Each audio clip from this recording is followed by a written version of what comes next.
Assalamualaikum warahmatullahi wabarakatuh. Perkenalkan, nama saya Suranto dari kelas A, mahasiswa etnomusikologi angkatan 2020.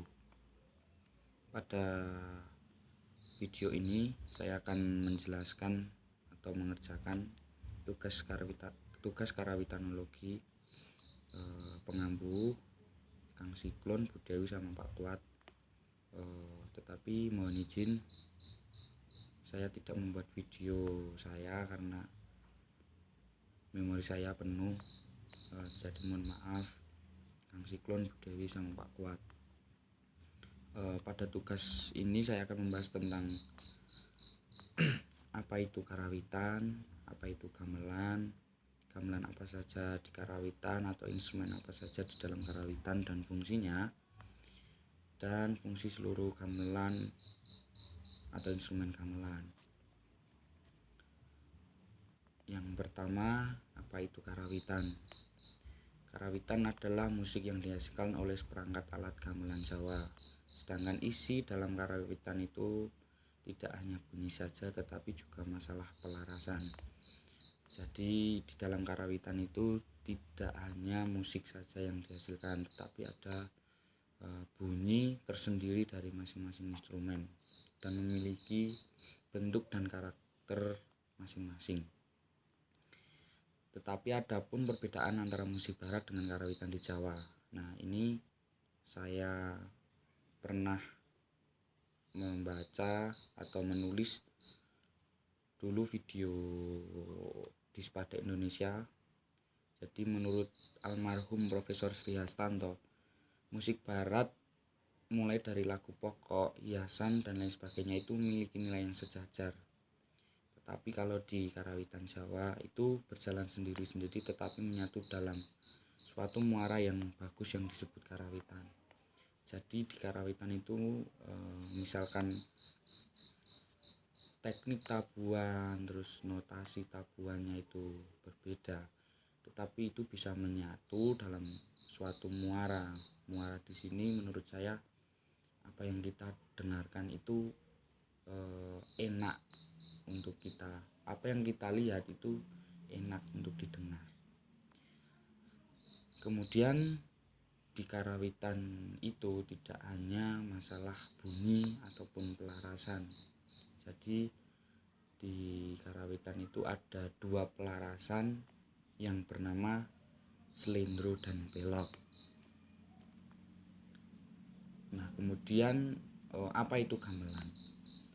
Gamelan adalah ensemble musik yang biasanya menonjolkan apa yang dimainkan dan apa yang didengar. Jadi apa yang kita mainkan itu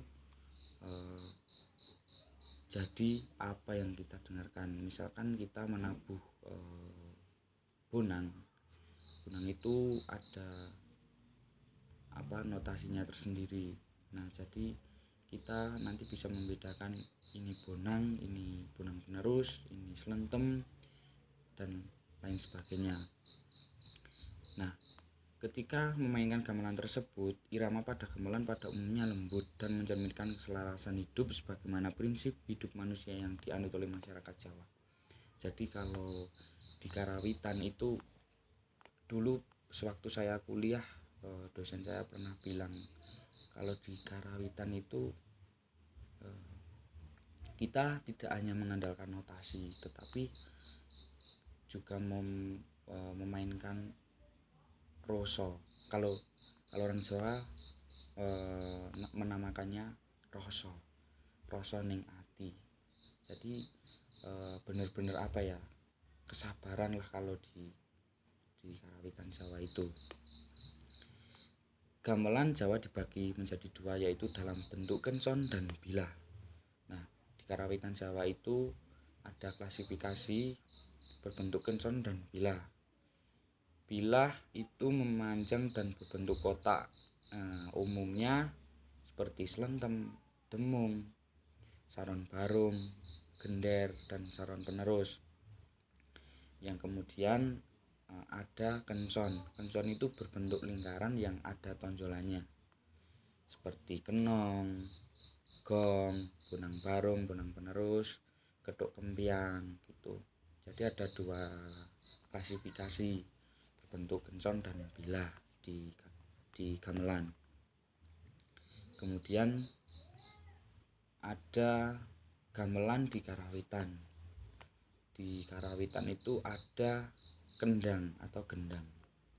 Gendang di sini berfungsi untuk mengatur tempo pada saat jalannya gending yang dibawakan dan perannya paling utama. Jadi kendang itu sebagai ibarat orang mengemudi itu sebagai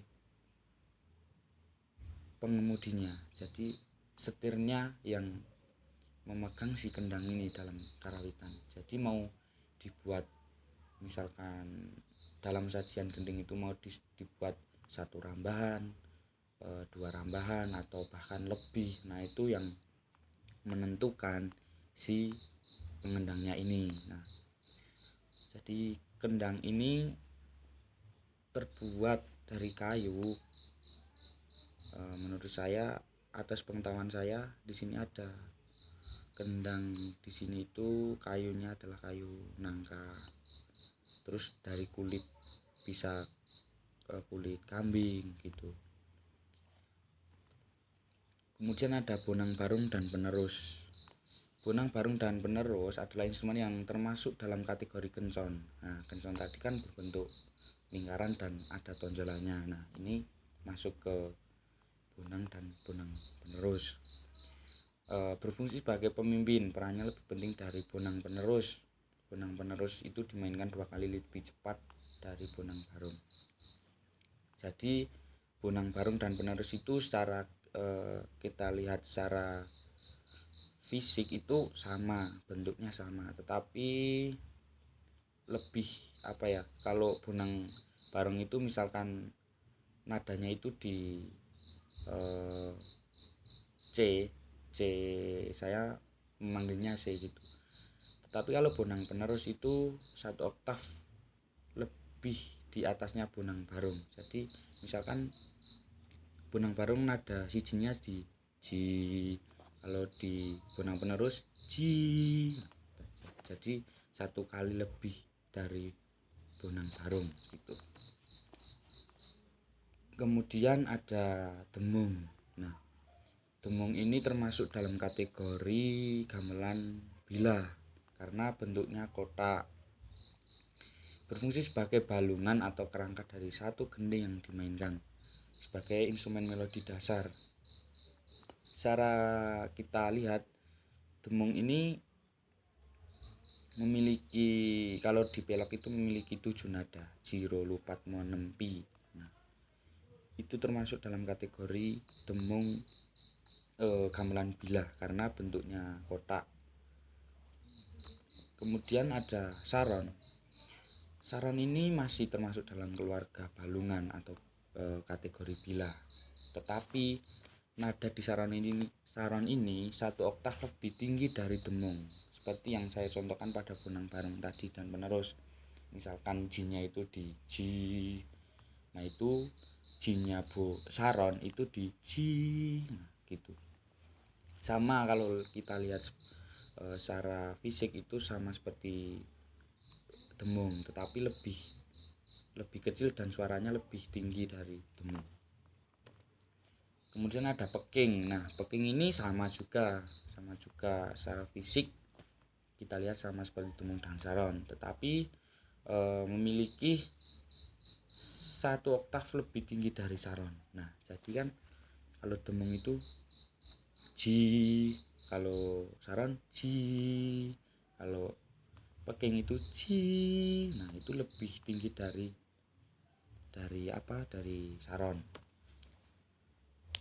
Kemudian ada kenong dan ketuk. Nah, semacam gong tetapi ukurannya lebih kecil dan lebih besar daripada bonang.